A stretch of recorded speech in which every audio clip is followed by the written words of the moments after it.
Okay, ito yung backyard farm natin dito mga ka-agri. Maliit lang to pero kasya din. Mga almost 1,000 heads na manok. Basta plastado lang mga ka-agri. Ayan. Tara, let's go. Dito tayo sa egg room. Yan yung mga fertilized eggs na in-store natin for 15 to 20 days. Ayan, ito yung sa setter. Yan, may nakasalang tayo 500 na mga itlog mga ka-agri. Tara, dito tayo. Pasok tayo dito mga ka-agri. Papasilip ko sa inyo yung mga stocks natin na available.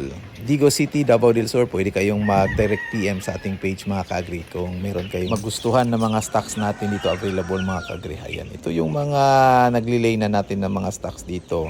Tsaka ito yung mga mahigit 1 month old. Ayan, dito tayo. Same ito sila na edad mga ka-agri. Mahigit 1 month old. Tsaka dito yung mga 2 months old. Mahigit 2 to 3 months old. Ayan, ito yung mga stocks natin available. Tsaka ito yung mga males na siniseparate natin mga ka-agri for inasal. At dito naman tayo sa mga month old natin mga ka-agri na available. Marami to sila dito mga ka-agri. Almost 300 heads ito sila lahat dito.